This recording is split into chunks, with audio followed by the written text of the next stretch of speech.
a dinâmica desse conclave, ela é muito imprevisível, porque é um colégio diferente dos que a gente tinha antes. Depois de um cardeal argentino, vai ser mais difícil um cardeal sul-americano. A crise um pouco do Bento XVI foi essa.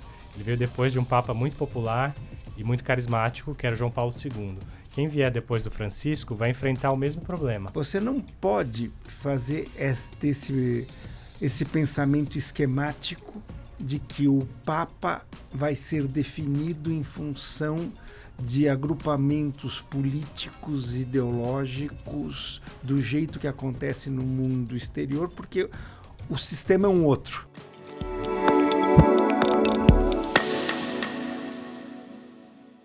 Olá, muito bem-vindos ao podcast 2 Pontos do Estadão, espaço onde você sabe que toda semana a gente discute temas relevantes, sempre com 2 convidados para trazerem pontos de vista que possam ajudar você a ter o próprio entendimento sobre o tema que a gente está abordando. Nesta semana, vamos falar sobre a Igreja Católica pós-Papa Francisco. No dia 21 de abril, o Papa Francisco faleceu e abriu toda uma discussão mundo afora sobre qual vai ser o rumo da Igreja Católica neste momento. Muitos até já começam a perguntar o que é o conclave, como que é esse conclave, e tem muita gente que até acha que já entende um montão de conclave, porque a gente já está, o Papa foram 12 anos, teve conclave nesse caminho, muita gente já acompanhou uma das experiências. E aqui no estúdio hoje com a gente, a repórter especial Renata Cafardo acompanhou inclusive 2 conclaves, né, Renata? Então, Renata está aqui como jornalista e hoje vem ajudar a gente aqui. Já agradeço, portanto, essa presença de Renata Cafardo. Vai acompanhar mais uma agora. A gente vai ter também repórter acompanhando. Marcelo Godoy estará em Roma acompanhando todo o conclave. Então, você vai ter toda uma cobertura especial no Estadão. Mas vamos trazer 2 pessoas super especialistas no tema para discutir esse assunto e entender de uma forma muito mais ampla, não só o conclave em si, o que é, de que forma é esse processo eleitoral, mas quais são as grandes discussões, de fato, que mobilizam esse ambiente do Vaticano neste momento. Portanto, para discutir esse tema com a gente hoje, nós temos aqui o Felipe Domingues. Ele é especialista em Vaticano, professor de Ciências Sociais da Pontifícia Universidade Gregoriana. Felipe, muito bem-vindo, muito obrigado por aceitar o nosso convite. Obrigado pelo convite, é um prazer estar aqui. O Felipe, que inclusive vive em Roma, está aqui esta semana, então a gente teve essa possibilidade, o privilégio de tê-lo aqui no estúdio. Também conosco no estúdio, Francisco Borba Ribeiro Neto, sociólogo, especialista em religião. Ele foi coordenador do Núcleo de Fé e Cultura da PUC de São Paulo. Muito bem-vindo, professor. Obrigado. A primeira pergunta que eu quero trazer para vocês é possível traçar algum paralelo do que é essa eleição do conclave? É uma eleição. Com o que a gente conhece de eleição de uma forma geral? Sim, não, por quê? O que é que seria aí algo em paralelo ou que é totalmente diferente? Então, eu acho que, para começar, a gente tem que entender que essa reunião, esse conclave, que se organiza quando morre um papa, tem sempre uma dimensão espiritual e uma dimensão humana, né? Na dimensão espiritual, talvez aí essa ideia de que, de alguma forma, o Espírito Santo orienta, né, a decisão. Então, eles rezam muito. Se você olhar os cardeais entrando na Capela Sistina, se faz na Capela Sistina, que é uma capela privada do Papa. Então, eles entram rezando a ladainha de todos os santos, ali pedindo que Deus realmente influencie a decisão. Então, tem um lado espiritual. Então, a gente não pode negar isso. Mas também tem um lado muito humano. E na verdade, até previsto esse lado humano. Eles precisam conversar e eles precisam decidir, né? Até historicamente, quando os cardeais começavam a demorar muito para eleger um papa, o povo que estava fora começava a ficar irritado, né? A gente precisa de um papa. E quando é eleito o papa, tem aquele grande anúncio, né? Habemus papam, né? Temos o papa, quer dizer, chegamos nessa decisão. A diferença, eu acho, em relação a uma eleição política normal, principal, primeiro, não há candidatos assim que se apresentam, né? Não é que alguém diz, eu quero ser eleito, essa é a minha plataforma. Não, isso não tem, primeira coisa. E segundo, uma série de candidatos, são pelo menos os 135 que estão ali dentro, que são os cardeais eleitores, podem ser eleitos. Então, todos são candidatos a serem eleitos. E também são 4 votações por dia. Então, é uma dinâmica meio rápida, né? Quer dizer, a cada 2, 3 horas tem uma nova votação. Então, o processo é rápido. Então, eles vão conversando, já votam. Aí já tem um outro voto. Aí depois tem uma pausa, já tem outro voto. Se não eleger, no outro dia começa tudo de novo. Então, assim, é um processo um pouco diferente, né, das nossas eleições. Eu diria que, acrescentando a isso que o Felipe já falou, que a gente tem que ver que os cardeais não estão organizados em partidos políticos ou unidades territoriais que devem proteger os seus direitos ou coisa parecida. Cada um deles é, de certa forma, independente dos demais, todos, em teoria, em comunhão, mas independentes uns dos outros. E o que eles vão procurar quando eles pensarem em quem eu vou votar? Eles não vão pensar, em primeiro lugar, quem é que pensa como eu. No sentido que todos, em teoria, pensam mais ou menos igual e nenhum pensa totalmente igual aos outros. O que eles vão procurar é qual de nós vai conseguir resolver os problemas, enfrentar os desafios da igreja hoje. Porque todos vão sair ganhando se o Papa for capaz de enfrentar esses desafios. Mas todos irão perder se o Papa não enfrentar esses desafios. Então, a pergunta é um pouco diferente. Por exemplo, um deputado perguntaria: esse é da minha turma ou não é da minha turma? Os cardeais não perguntam: esse é da minha turma ou esse não é da minha turma. Mas perguntam: esse vai resolver os nossos problemas e, com isso, facilitar a minha vida na minha diocese ou não? Agora, desculpa, só complementando, tem também uma coisa importante do perfil ali desses cardeais. Eles não se conhecem, não é isso? Sim. Poucos se conhecem, vêm de vários lugares do mundo. E por que isso influencia ali naquele momento? E qual que é a importância do momento?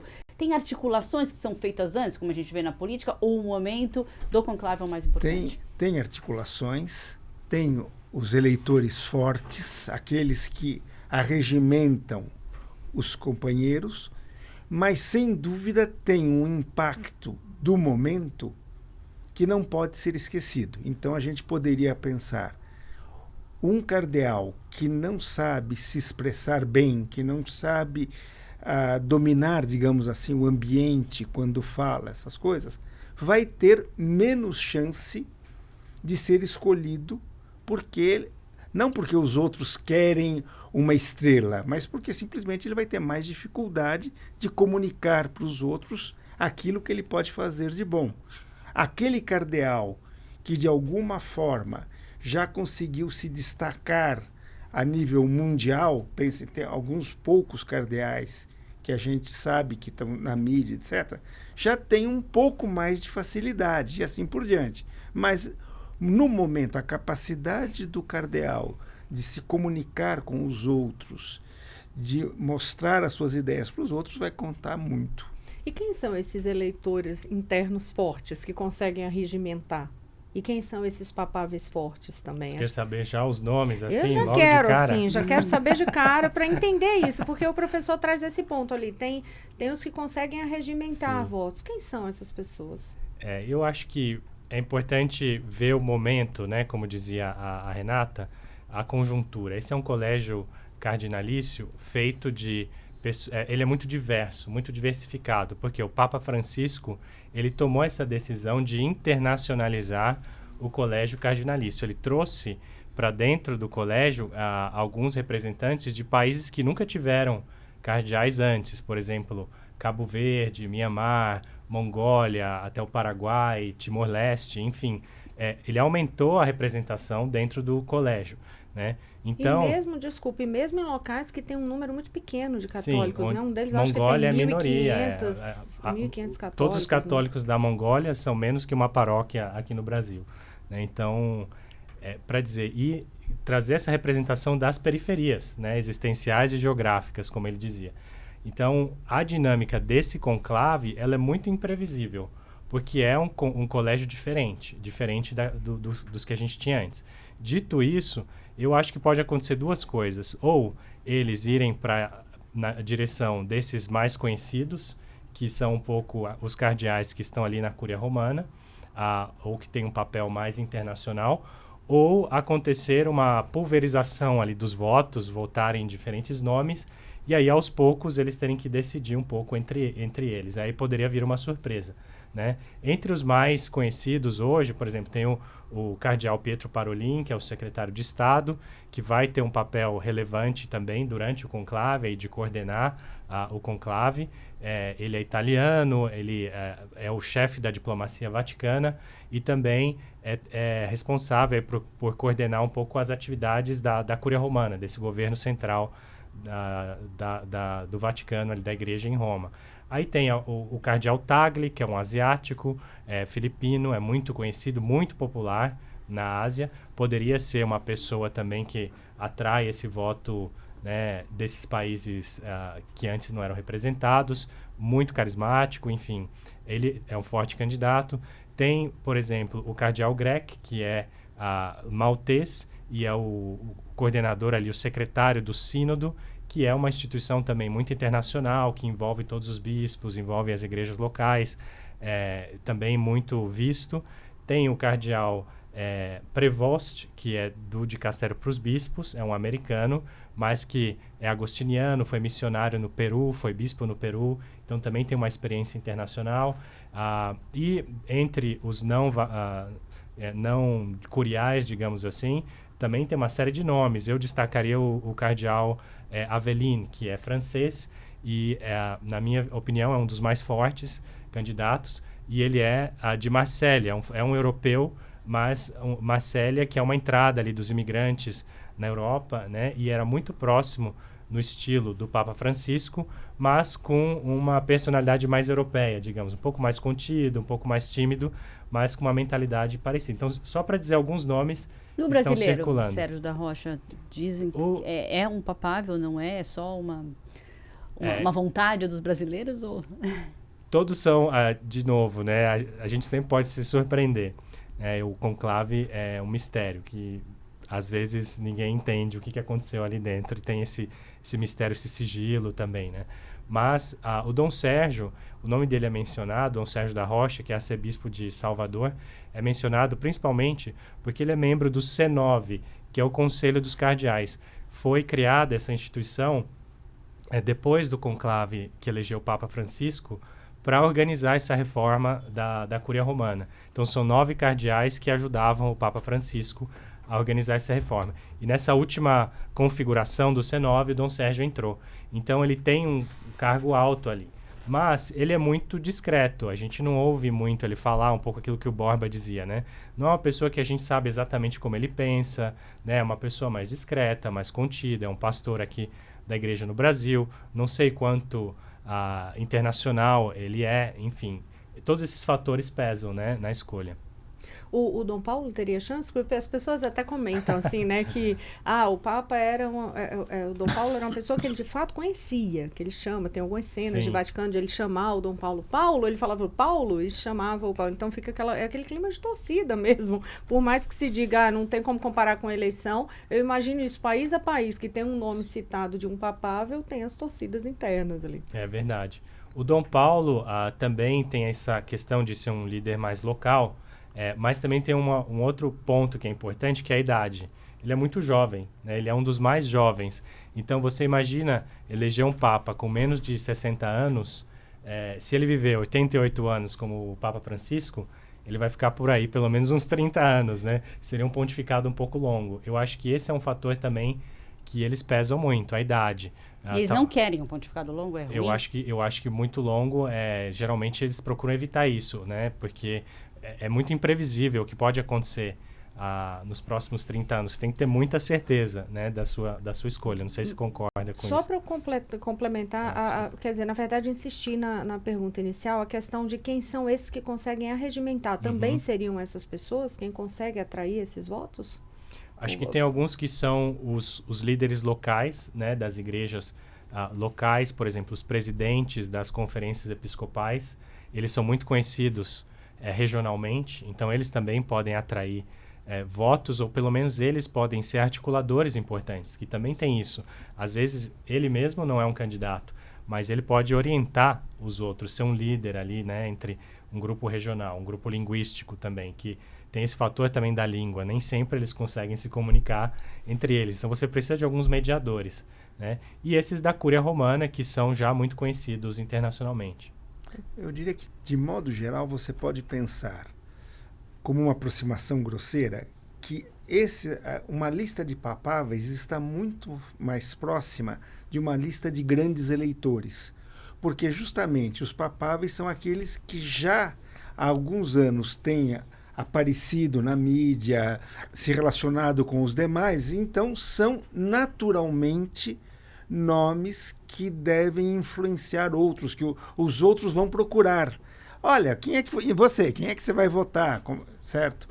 Agora, acho que também uma coisa que é importante a gente pensar no caso dos brasileiros é que depois de um cardeal argentino, vai ser mais difícil um cardeal sul-americano. A tendência seria, não que houvesse um veto aos sul-americanos, mas naturalmente os cardeais irão pensar quem é que existe nos outros lugares do mundo que pode ocupar esse posto.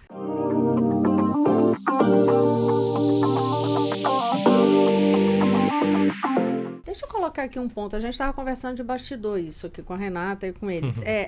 Que com certeza muita gente teve, aliás, os números do streaming mostram ali o crescimento enorme, não sei nem quantos por cento mais, mas logo nos 2 primeiros dias pós-morte de Francisco já tinha quase 300% de aumento na audiência do filme Conclave. Então, nos dias seguintes, eu não faço a menor ideia para onde que esse percentual foi. E eu acho que é uma dúvida que fica para todo mundo, para a gente trazer uma coisa assim, mas até mais fácil para quem assistiu ao filme ou quem está querendo assistir. O que é que tem de realidade do que é um processo de conclave ali? Só para a gente encerrar a conclave aqui nos outros pontos da discussão sobre a Igreja Católica nesse momento, mas o que é que daria para dizer ali? Não, aquilo ali é fiel ao que acontece de um conclave ou não? Ali foi ficção mesmo, foi entretenimento. E tinha no filme até aqueles que diziam desde o começo, não, eu não quero ser, e depois queria. E faziam campanha mesmo, entende? E outros que faziam campanha, e coisas que surgem, e mostram inclusive esse momento, né, que o senhor disse que é muito importante, como naquele momento aconteceram coisas que acabaram levando à eleição de uma pessoa determinada, né? Eu acho que o filme é interessante do ponto de vista estético, e é muito fiel, assim, né? A parte do figurino, dos protocolos, a imagem, tudo isso. Isso eu acho que... E eu considero um bom filme.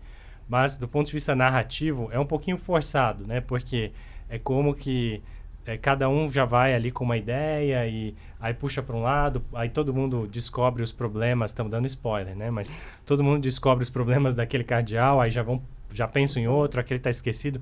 Eu acho que não é tão assim, né? É uma coisa um pouco mais... Tem mais nuance. Mas aí é a licença poética do filme. Eu acho que outra coisa que eu acho que é um pouco forçado, o papel do decano, né? Que é o personagem aí principal do filme. Ele não tem tanto poder assim, igual mostra no filme. Ele praticamente ali toma decisões, faz umas coisas que...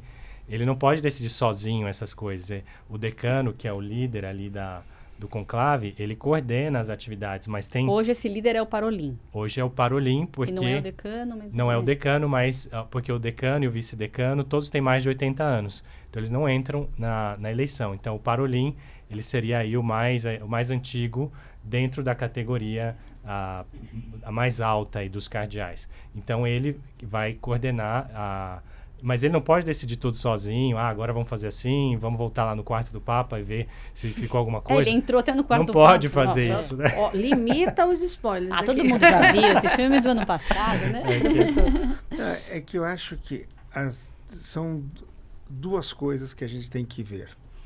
Primeiro, o filme eu diria, o mais fiel que poderia ser, considerando que ele tem que ter licenças narrativas para prender a atenção do espectador durante 2 horas. E porque é um processo muito sigiloso, né? É um processo muito sigiloso, não dá para você saber quanto você tem que criar. Então, existem aquelas reviravoltas meio mirabolantes ao longo do filme que dificilmente aquilo lá vai acontecer na maior parte dos conclaves. Agora, o que eu acho que a gente tem que ter em mente quando vê o filme é que o filme, mais do que o que é um conclave, mostra o que o mundo gostaria que a igreja fosse. Isso eu acho que é muito interessante. Porque isso é um aspecto muito positivo para a igreja no filme, porque geralmente os filmes têm uma tendência a mostrar só padres numa visão negativa. Praticamente todos os cardeais, com pouquíssimas exceções, se revelam pessoas falíveis, pecadoras, mas de boa intenção. E a chave do filme, de certa forma, de interpretação do filme é: o mundo quer um papa, um cardeal acolhedor, misericordioso, capaz de perdoar, de entender os pecados das pessoas. E aí talvez o filme peque um pouco no sentido de forçar demais essa barra, e algumas vezes não é que está errado, mas não faz as coisas de um jeito que não seriam aqueles que a igreja faria. A igreja, nos seus bons momentos, faria aquelas coisas, mas não daquela forma. Entende? Isso é que eu acho que é um pouco complicado, às vezes, no filme. O senhor deu aí uma linha que eu acho que dá para a gente já começar até a abordar sobre essa igreja para frente, o pós-Francisco. O senhor diz assim, o filme mostra o que o mundo gostaria que a igreja fosse. O que é que vocês entendem que é essa igreja? O que é que as pessoas querem dessa igreja?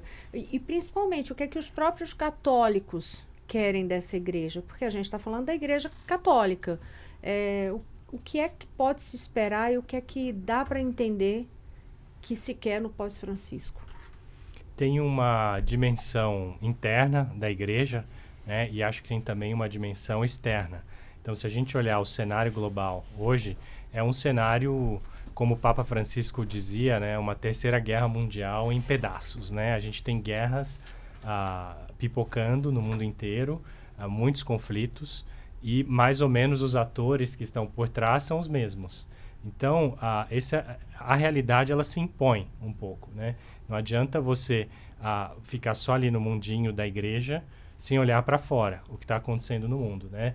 Esses governos autoritários que, né, também ganham força no mundo. O Papa que entrar, ele precisa ter uma capacidade de articulação, de diálogo, embora não seja a função principal do Papa.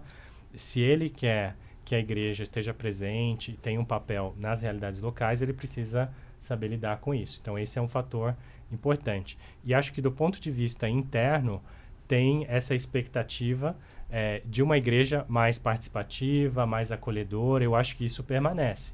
Embora haja alguma resistência em alguns ambientes sobre questões específicas, né, as questões polêmicas, como a gente costuma dizer, eu acho que, no geral, as pessoas querem ser ouvidas, elas querem participar das decisões. Os jovens, uma vez o Papa Francisco viajou para o Panamá e perguntaram para ele o que é que mais afasta os jovens da igreja. E ele disse, é a falta de testemunho dos cristãos. Quer dizer, quando o cristão prega uma coisa e vive uma outra coisa. Então, a gente está aqui pregando uma moral muito rígida, muito, né, dura, mas por trás dos panos a gente está fazendo o contrário daquilo que a gente está pregando. Então, isso afasta as pessoas da igreja. O Papa dizia isso. E acho que é verdade. Então, as pessoas querem, sim, ter voz, participar, ser ouvidas, né, ser parte do processo. E acho que não haverá um retrocesso nisso. Acho que agora a gente só pode caminhar para frente nesse aspecto específico. O senhor acha também que não tem essa chance, esse risco de retrocesso? Porque muito que a gente ouviu alguns analistas, não necessariamente analistas que entendem tanto de religião, mas que entendem aí do jogo político mundial, de que neste momento em que há uma onda conservadora, isso também atingiria a igreja. O senhor acha que faz sentido? Eu acho que não faz sentido por causa... nós estamos trabalhando com uma instituição com uma lógica interna. Na lógica interna da instituição, o processo que foi começado tem que ser terminado. É como se fosse um carro que está na estrada indo para o norte a alta velocidade. Não dá para alguém dizer agora, não, nós temos que ir para o sul e dar um cavalo de pau e tentar voltar para o sul. O que você vai conseguir é fazer o carro capotar. E todas as pessoas que são autoridade dentro da igreja percebem esse risco do carro capotar numa mudança muito brusca. Vai ter que haver, com certeza, ajustes no caminho. Porque Francisco não era um papa que queria resolver as coisas, acertar as coisas, deixar tudo bonitinho, certinho. Ele tinha muito claro que ele queria começar um processo e que esse processo iria, aos poucos, criando as próprias soluções e que outros dariam solução para coisas que ele não seria capaz de solucionar. Então, é um processo muito falho, muito cheio de problemas. Por exemplo, professor? Por exemplo, a questão que a gente até conversou aqui antes, os casados em segunda união. Não tem, nesse momento, uma resposta para o problema que seja tão clara quanto era antes da situação ser problematizada. O que Francisco fez de importante foi problematizar a situação e abrir espaço para que fossem pensadas soluções mais adequadas para os tempos atuais.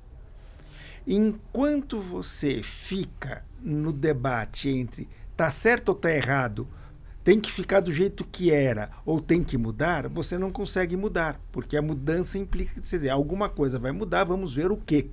E aí você não consegue até aqui. De fato, a igreja não conseguiu discutir o que eles vão mudar. A gente está discutindo se vai ou se não vai mudar. Esse tipo de coisa que tem que ser ajustado. Mas esse não é um caso específico que se poderia regredir? Já que não foi, só veio uma mensagem de que deveria se repensar, aí se entra um novo Papa que tem um pensamento diferente com relação a isso. Ah, bom, já não foi nem definido nada, dá para voltar atrás, não vai ser um cavalo de pau. O problema é que isso não vai ser um cavalo de pau, mas você não consegue mexer nisso sem mexer no conjunto. Qual conjunto? O conjunto o modo como a igreja se vê e vê o mundo.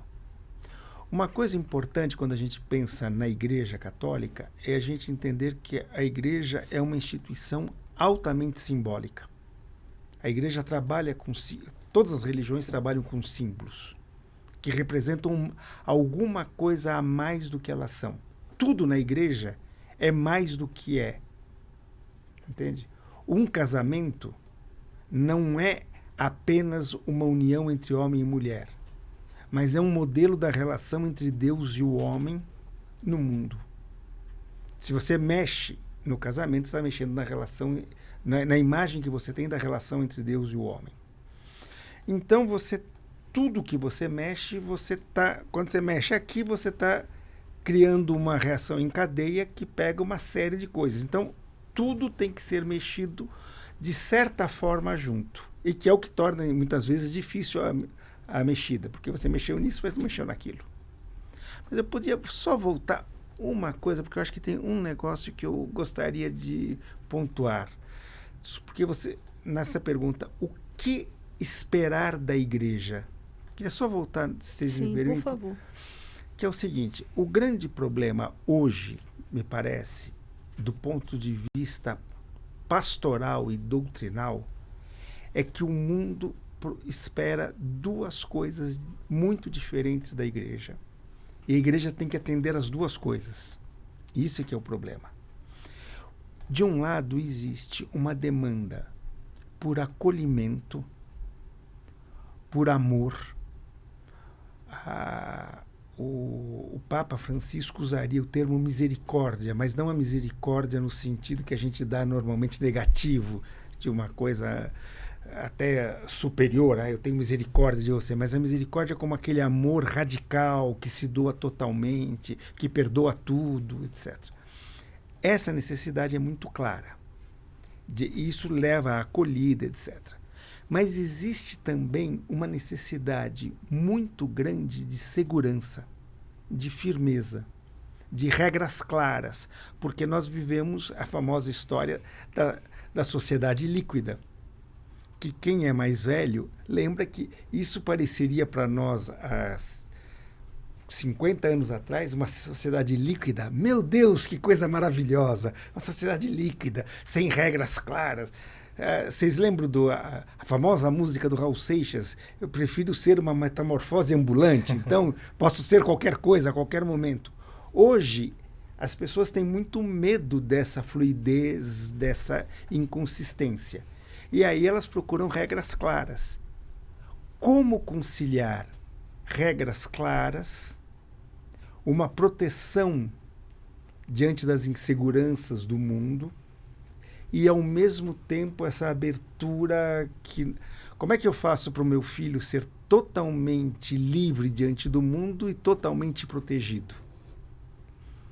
Esse é o grande drama da igreja hoje, na minha opinião. Quero ouvi-lo. É o drama da existência da sociedade hoje, né? Não é só da igreja. Sim. Eu acho também que a igreja... Existem fenômenos que vão além da igreja, né? Por exemplo, isso um pouco que o Borba estava falando, e a gente olha aqui muito no Brasil a mudança, né, na direção dos evangélicos. O cristianismo se torna mais evangélico no Brasil, o catolicismo vai diminuindo, pelo menos estatisticamente, né?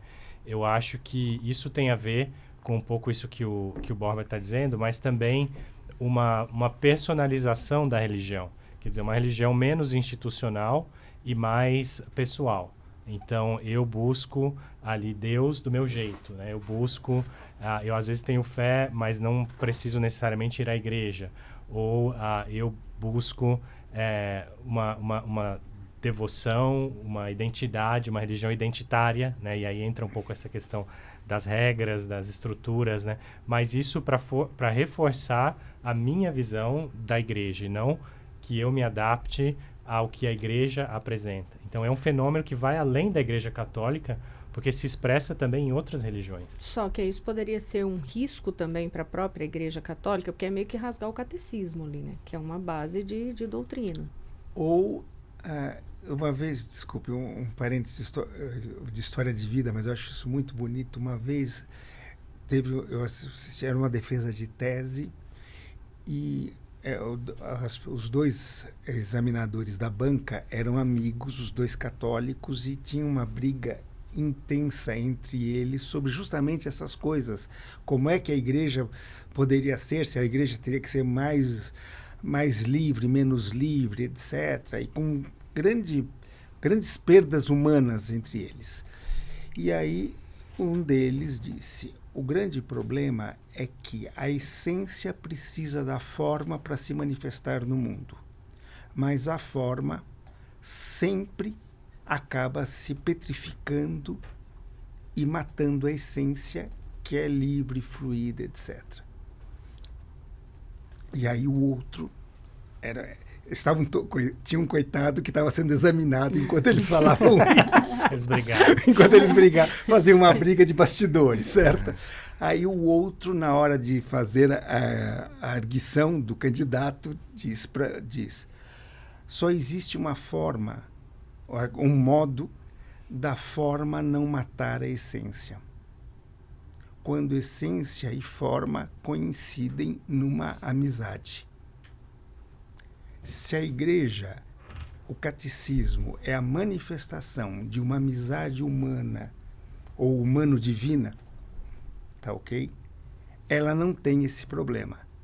Mas se o catecismo é uma estrutura, uma letra morta, ao qual eu tenho que me adaptar, aí estamos perdidos. É hoje uma letra morta? Joga a bomba pra frente. Você começa a conversa e depois joga. Minha especialidade.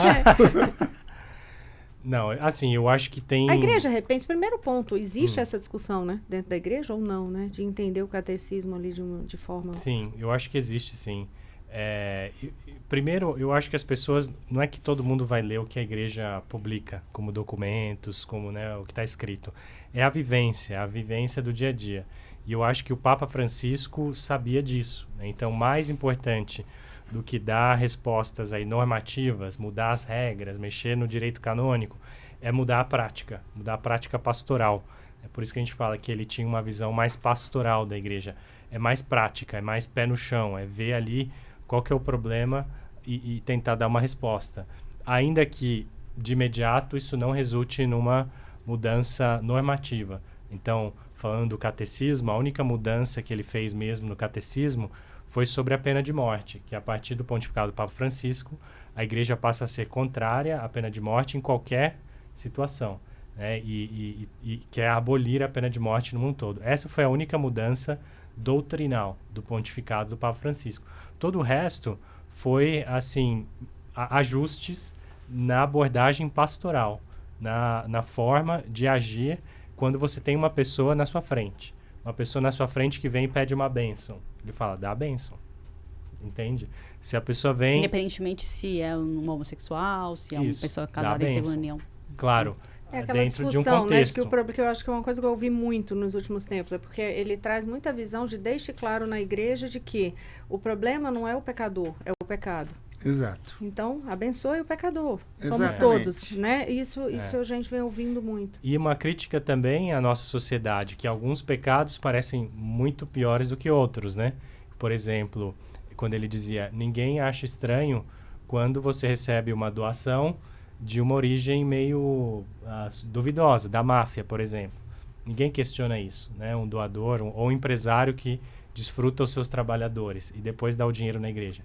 Ninguém questiona isso, né? Isso é pecado, não é? Ele colocava um pouco essas coisas em xeque. Quer dizer, por que algumas coisas, alguns pecados, está todo mundo olhando, apontando os dedos, e outros a gente deixa passar, né? Então, ele não dizia, vamos condenar todos, ele dizia o contrário. Então, vamos ser mais atentos à realidade humana de cada pessoa e tentar caminhar com aquela pessoa e tentar fazer com que aquela pessoa cresça na virtude. Então, talvez, acho que as pessoas sabem que a igreja tem uma série de normas e mais ou menos sabe o que a igreja pensa formalmente, mas eu acho que há uma esperança de respostas para a vida delas, assim, diretamente, né? Na minha situação, o que eu posso fazer, o que eu faço, né? E acho que as pessoas estão buscando essas respostas. E muito dessa fala dele, creio, tenha vindo da própria vivência dele desse mundo de paróquia, né? Que é diferente de outros papas que estiveram ali sempre numa coisa mais de escritório,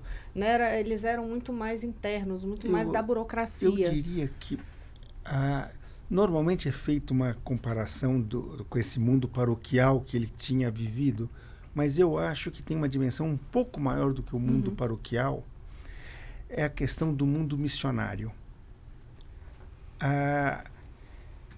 Quando você está em terra de missão, numa experiência missionária, isso vale se você está numa missão na China ou se você está na missão dentro da universidade, numa universidade laicizada ou na periferia da cidade, da grande cidade. Quando o missionário, ele sabe que ele é sempre fraco, porque ele é diferente numa terra de iguais, então ele é frágil, ele não tem poder, dificilmente ele vai ser reconhecido pelos poderosos do local. Ele tem que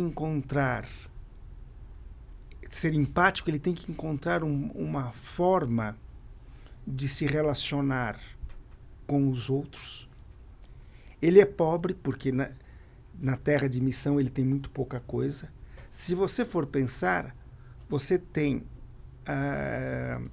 aí uma série de características que são exatamente as opostas àquelas que você encontraria, por exemplo, numa igreja europeia.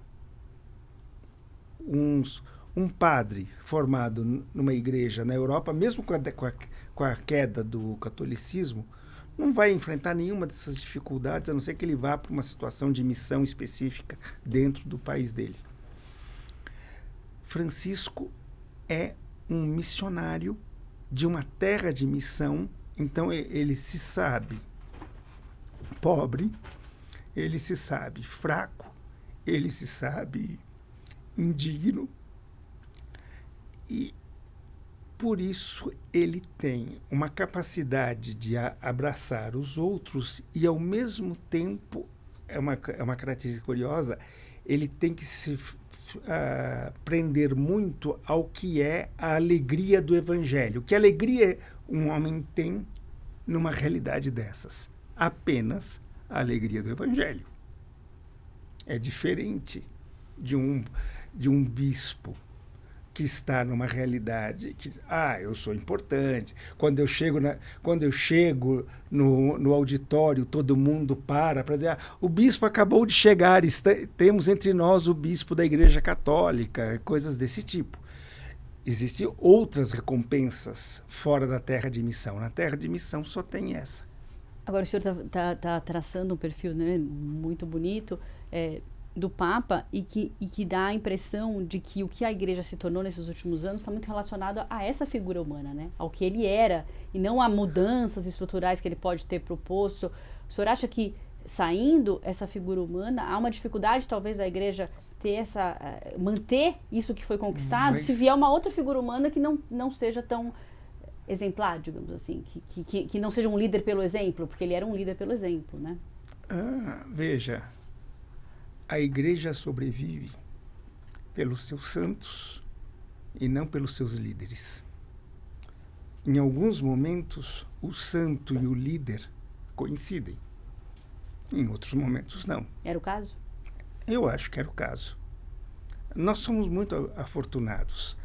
A gente, às vezes, não reconhece, porque a gente fica olhando, a gente pensa que o santo não teria nenhum dos pecados que nós conseguimos identificar.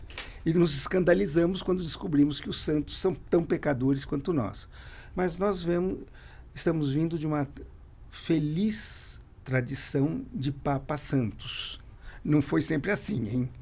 A Igreja tem cada um que fala baixo. Mas nas últimas décadas nós tivemos sempre papas santos. Mas se não for a santidade do Papa, outro santo virá para nos ajudar. Vocês acreditam que teria força, ou existe a possibilidade de vir um Papa, por exemplo, agora, que traga aquela imagem mais... eu vou até usar um termo que eu já ouvi, assim, até de empáfia mesmo, é um termo ruim, mas é o que se passa muitas vezes dessa imagem daquele Papa cheio de ouro, né? Sisudo, cheio de vestes imponentes. Vocês veem espaço para isso novamente na Igreja? Porque a marca do Francisco, abrindo mão de tudo isso, foi muito forte. Eu acho que nesse momento não.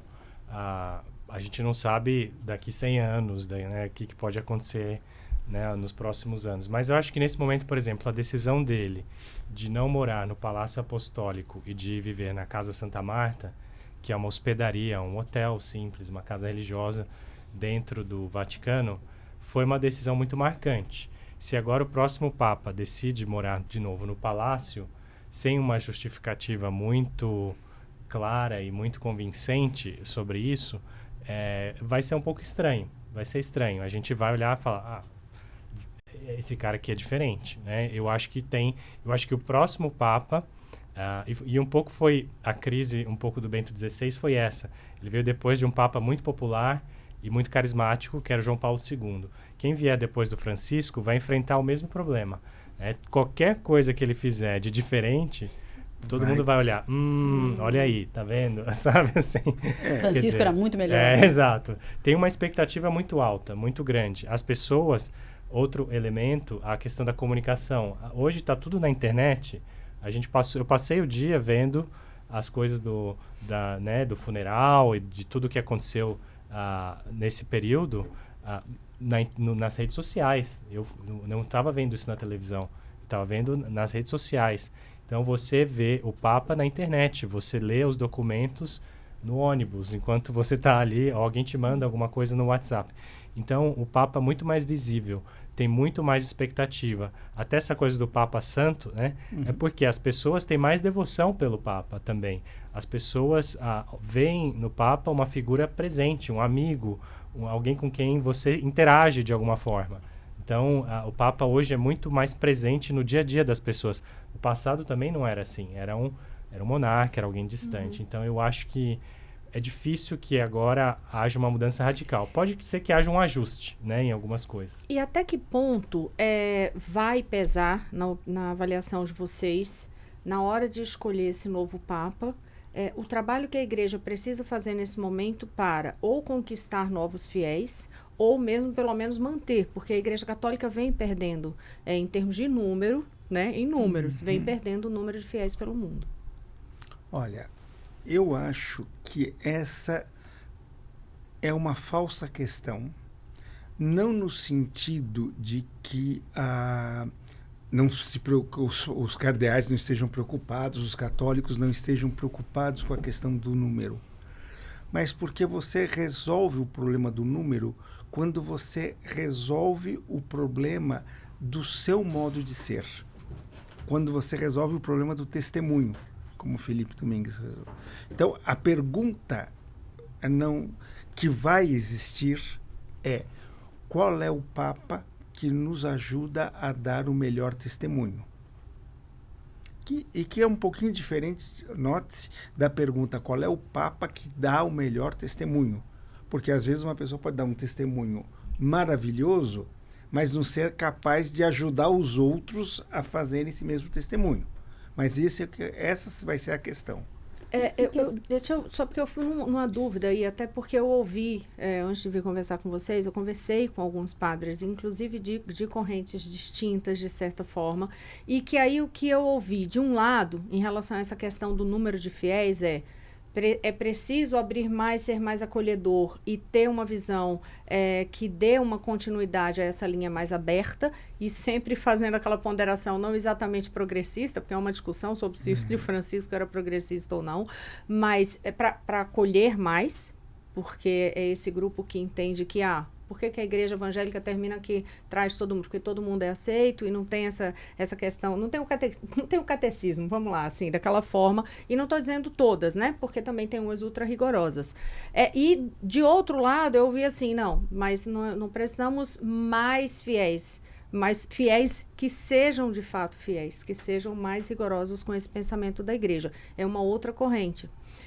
E eu não sei até que ponto essa discussão de fato entra e pesa nesse momento em que um Papa vai mudar, porque o Papa um novo Papa traz esse direcionamento, se ele quer deixar essa abertura, essa continuidade de uma abertura, uma flexibilização, digamos assim, ou se não, vamos voltar para um rigor maior e dizer assim, a gente quer fiel que de fato siga a risca e resgate essa Igreja Católica e seus fundamentos.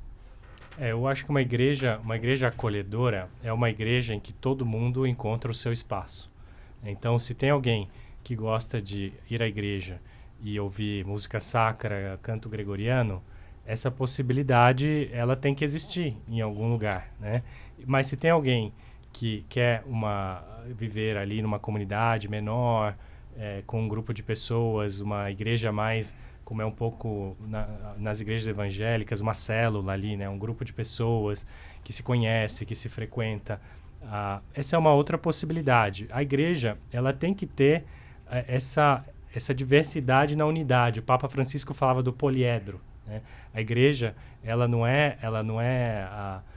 chata, ela não é plana, ela é um poliedro, ela tem diferentes faces, mas tudo é parte do mesmo elemento, tem que ter um elemento de comunhão, né? O Papa é uma figura que, entre outras coisas, é um elemento de comunhão. Então ele precisa ter essa capacidade de ser uma referência para todos. Mesmo se, às vezes, ele disse uma coisa que eu não entendi muito bem, eu não gostei muito, ainda assim o vejo como o sucessor do apóstolo Pedro, e ele é o Papa, ele é o centro de unidade da igreja. Ele não é ele não vai ali decidir tudo o que acontece na minha vida dentro da minha comunidade. O importante é que aquilo que o Papa faz, ou diz, ou prega, que chegue de alguma forma nas comunidades e que as pessoas se sintam parte de uma igreja, de uma coisa mais ampla, e não só daquele meu grupinho de amigos e de gente que pensa igual e que quer o mesmo tipo de canto, ou o mesmo tipo, né? Então, eu acho que é isso. A igreja acolhedora não é talvez ir para um lado ou ir para o outro. é que haja espaço para todos dentro de um espírito de comunhão. E o risco de hoje é justamente que eu diga, não, nós somos isso, e se você não aceita como eu sou, então a gente é outra coisa, eu estou fora. Ou então, esse não é o meu papa, esse não é o meu bispo. Quer dizer, você rompe a comunhão para manter a sua identidade. A igreja, ela permite que você preserve a sua identidade e ainda assim esteja em comunhão com os que são diferentes. Eu acho que quando nós estamos falando de um conclave, de uma escolha de papa. O problema é que essas posições, essas divisões que a gente vê, polarizações que a gente vê dentro da igreja, elas não contam dessa forma na decisão de um papa. Porque o que os cardeais sabem é que o papa vai ter que dar conta dos dois lados. Ele tem que ser o papa de quem escolheu um caminho ou de quem escolheu um outro caminho. Então a questão não é se nós vamos para esse lado ou se nós vamos para aquele outro. O problema é quem é que consegue nos levar para os dois lados juntos. Amalgamar. Né? Amalgamar e avançar dos dois lados. E que então o problema fica um pouco diferente. E uma outra coisa que é complicada, por exemplo, que eu tenho visto nos últimos tempos, eu achei isso muito interessante. As comunidades mais acolhedoras costumam ser comunidades muito rígidas. Quem estuda antropologia, a área de conhecimento da antropologia, é muito comum. As comunidades pequenas e isoladas são muito acolhedoras, mas são muito fechadas dentro dos seus valores. Porque justamente o fechamento nos próprios valores ajuda a criar um ambiente onde todos se acolhem, porque todos comungam dos mesmos ideais, do mesmo modo de ser. É mais difícil numa comunidade muito diversificada você ter esse mesmo tipo de abertura. Vão ter sempre conflitos. Né? Vão ter sempre conflitos. Então essas coisas são muito complicadas. Os cardeais sabem que eles não vão resolver isso quando escolherem um papa. Agora, o senhor acha que são desafios do próximo Papa, as questões também que foram colocadas por Francisco como guerra, a gente não falou ainda disso, né, como ele se envolveu tentando buscar a paz, as questões ambientais, isso vai ser pensado ali na hora do conclave, ou o senhor não acha que é assim por tema, né? Imigração, né, o governo Trump e o que tem são por temas, porém os temas não têm sentido em si. Os temas ganham sentido dentro de uma globalidade. Não é que vai se perguntar esse cardeal, o que ele pensa da migração? Vai se pensar o que esse cardeal pensa do futuro da igreja. Ele pensa tal coisa. Mas se ele pensa tal coisa, quando ele enfrentar a migração, como é que ele vai se comportar? Muito mais conceitual, o senhor diz? Não conceitual, eu diria que mais global. Porque são tantos problemas para serem ponderados num momento tão difícil. Não é que cada cardeal tem uma planilha do Excel onde ele vai dando nota em aqui eu dou 5 pontos. Nessa plataforma, minha plataforma, né? Plataforma guerra. Nota tal. Nota 5, nota 4, nota 3. E aí vamos que nem escola de samba. E aí no final ele chega, esse é o que teve a melhor pontuação.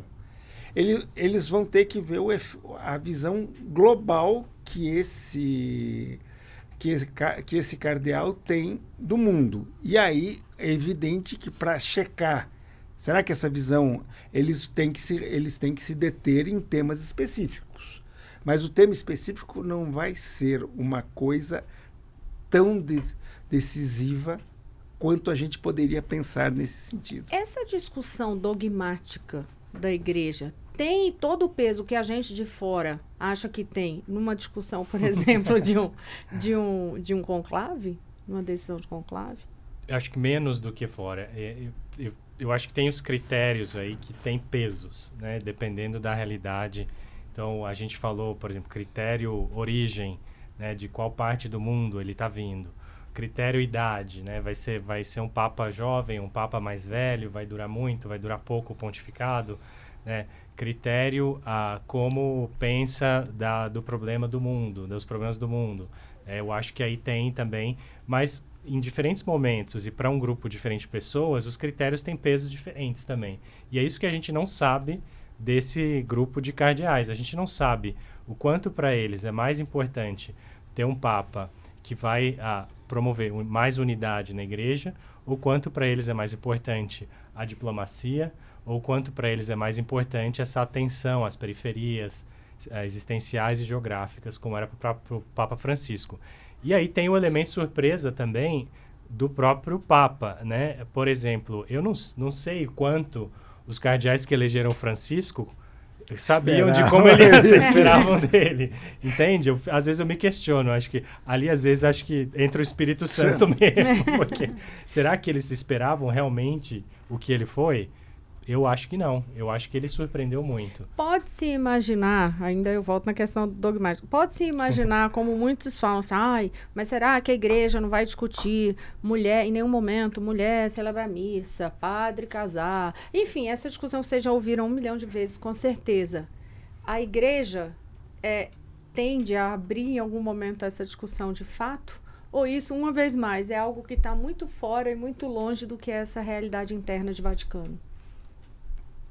Eu acho que um problema é que esses problemas todos estão dentro do caldeirão, vão ser discutidos, o que falar sobre cada um desses temas vai pesar, mas sempre nessa questão. São elementos que entram para formar a grande sopa. Eles vão escolher a sopa mais gostosa, não os ingredientes um a um, certo? Agora, o que eu acho é que a gente frequentemente não se dá conta é que grande parte desses problemas são, de certa forma, falsos problemas. Por exemplo, do tipo celibato dos padres. Existem várias soluções já dadas para o celibato dos padres que naturalmente vão sendo... a igreja vai amadurecendo dentro do seu caminho.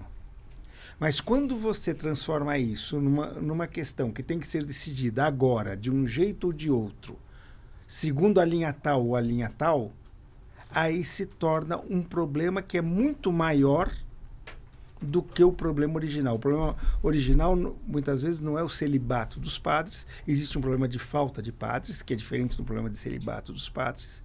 Existe um problema de espiritualidade dos padres, que é diferente do problema de celibato dos padres.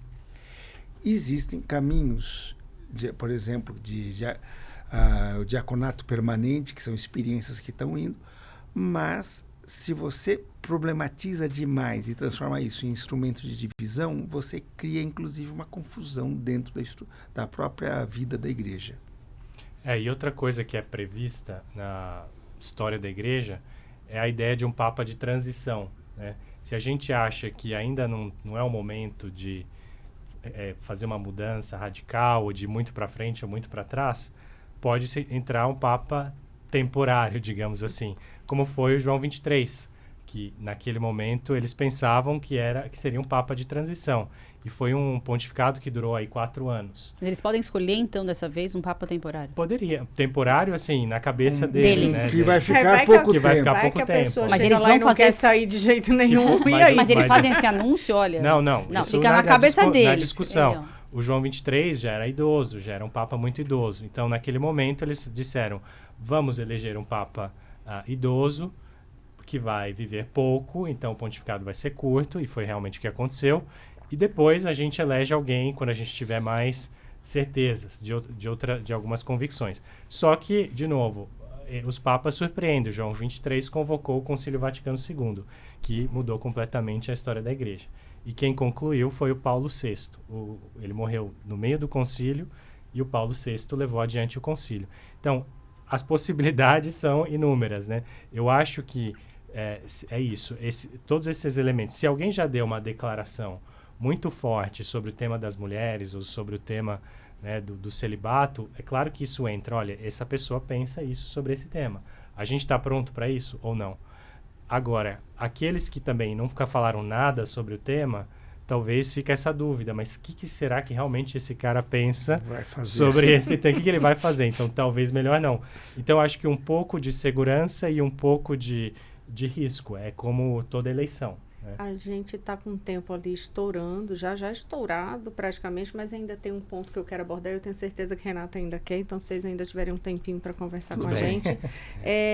A questão dos sínodos, é que você falou agora desse ponto. Eu me lembrei, os sínodos, o Papa Francisco, ele abriu para além dos bispos e trouxe essa discussão para a sociedade de uma forma geral. Inclusive para as mulheres, jeito, né? E votarem. Vocês acham que isso continua agora? Esse é um tipo de reforma que se fala. Exato. Será que essa reforma vai continuar? Enfim. É preciso que esse Papa traga esse sinal agora, enfim. Algumas das reformas que o Papa Francisco fez foram de caráter estrutural, não só pastoral. Por exemplo, o sínodo é uma delas. O sínodo já existia desde o Concílio Vaticano II, o sínodo dos bispos, se chamava assim. Até explicar o que é o sínodo também. Então, o sínodo dos bispos, que é essa instituição de colegialidade dos bispos. Quer dizer, os bispos se reuniam em torno do Papa para ajudá-lo a governar a igreja. Então, para decidir conversar sobre temas específicos. E era uma instituição de caráter mais consultivo, então para ajudar o Papa. No caso do pontificado do Papa Francisco, ele disse: o sínodo precisa ser mais do que isso. Ele precisa ser um sínodo mesmo da igreja.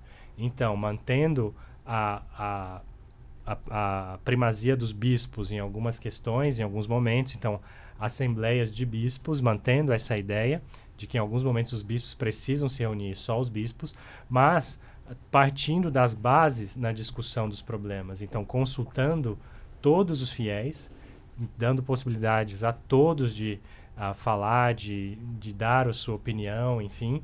E a partir dessas sínteses que são feitas nas igrejas locais, então, em nível diocesano, em nível nacional, em nível continental, em nível global, tomar as decisões. Então, pelo menos ouvir, trazer essas discussões para o centro da igreja e depois levar adiante. Então, essa foi a grande diferença. Ele mudou a natureza do sínodo.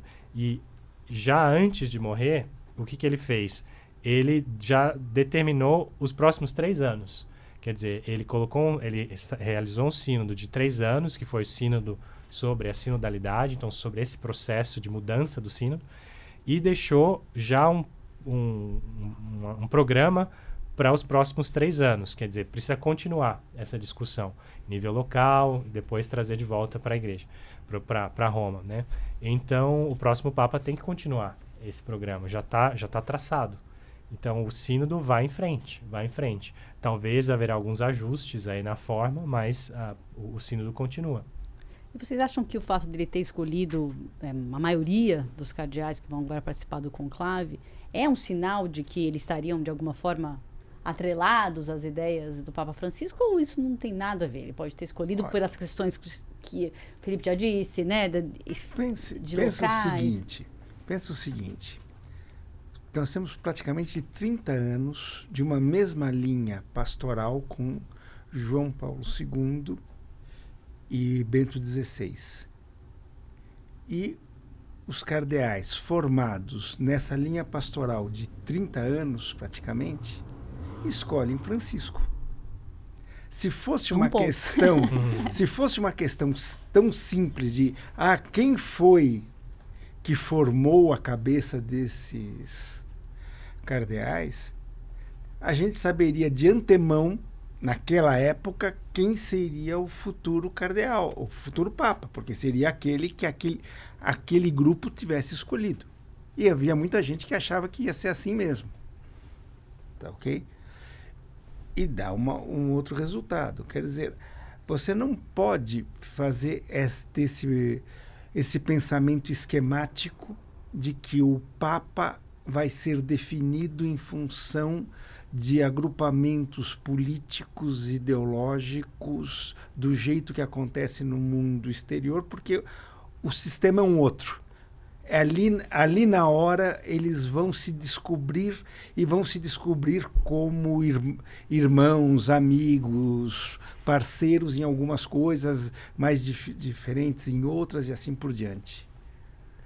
Querem complementar alguma coisa? Eu já vou encaminhar aqui para finalizar. Eu teria uma pergunta ainda, mas assim, se eu jogar para vocês, aí você vai dizer, gente, mas tem que ser um outro programa para discutir isso. Mas eu acho que dá para... Não, é porque assim, ó, é porque é um problema de crises que a igreja já passou. Qual seria o maior desafio agora? A gente teve um momento ali, por exemplo, com o Bento, que ele mexe numa ferida, vai discutir a questão do problema da pedofilia, aí isso continua com todo o enfrentamento quando o Francisco está à frente, e o Francisco chega e vai mexer também com aquele vespeiro da questão do Banco do Vaticano. E exige uma transparência, enfim. Então, são alguns momentos ali, a gente pode dizer ali de pontos muito nevrálgicos da igreja. Qual seria esse ponto nesse momento? Eu ainda acho que a crise dos abusos sexuais na igreja foi um divisor de águas histórico. Às vezes eu até digo, talvez tão grande quanto a reforma protestante na sua época. Quer dizer, desde que aconteceu isso, a igreja é outra coisa, né? Tem gente que não volta para a igreja depois disso. Tem gente que não volta. Se você for conversar nos países onde isso aconteceu e a forma como a igreja lidou com isso, eu até entendo que alguém não queira voltar para a igreja depois de ter vivido algumas coisas que essas pessoas viveram na igreja. Então, acho que ainda não há... É uma ferida aberta. Essa é uma ferida aberta e ainda não há uma compreensão completa desse problema. O próprio Papa Francisco foi aprendendo no percurso. Ele foi aprendendo ali. Foi muito, muito duro com essa questão. Então, ainda é um desafio. Ainda é um desafio. Ainda é um desafio. E eu acho que se a igreja não acordar para isso, esse problema vai começar a aparecer em outros lugares, onde ainda não apareceu, porque não dá para a gente achar que acontece nos Estados Unidos, na Irlanda, na Austrália, e não acontece na Itália, na França, em Portugal, no Brasil, e ainda não houve investigações profundas em muitos lugares, ainda não houve relatórios, ninguém foi atrás, em muitos lugares do mundo, sobre esse problema. Então eu falo assim porque para proteger a igreja até, eu falo sobre isso. Porque eu acho que precisa aprofundar esse problema. Precisa entender, precisa dar resposta, precisa construir ambientes mais seguros dentro da igreja. Eu diria que, se a gente fosse escolher um problema pontual, eu concordo com o Felipe. Agora, eu diria que o maior problema que a igreja continua enfrentando é a complexidade do mundo atual. Porque a igreja estava acostumada a trabalhar com uma sociedade muito simples. Pão, pão, queijo, queijo, branco, preto, certo, errado. E, de repente, ela se vê mergulhada numa sociedade muito complexa, com muitos problemas, com uma necessidade, como a gente já conversou aqui, de acolhida, de amor, de perdão gigantesco, com uma necessidade de regras claras, de experiência religiosa profunda. E o grande problema é como nós conseguimos ter uma igreja que seja capaz de lidar com isso. Como é que você faz para ter padres que teriam que ser quase super-heróis, de tão capazes que eles seriam de enfrentar todas as situações que caem na mão deles todos os dias e acolher todas as pessoas? A igreja ainda está tateando esse caminho. Isso. Gente, muito obrigada. Com certeza a gente vai ter assunto para falar depois que tiver a decisão sobre quem será o novo Papa, até para entender também o impacto disso aqui no país, né? Aqui no Brasil, para o catolicismo no Brasil. Acho que tem outros pontos que terão de ser abordados para frente. Mas super agradeço a participação, uma vez mais, da Renata Cafardo, repórter especial do Estadão. Muito obrigada, Renata. Obrigada a você, foi uma honra.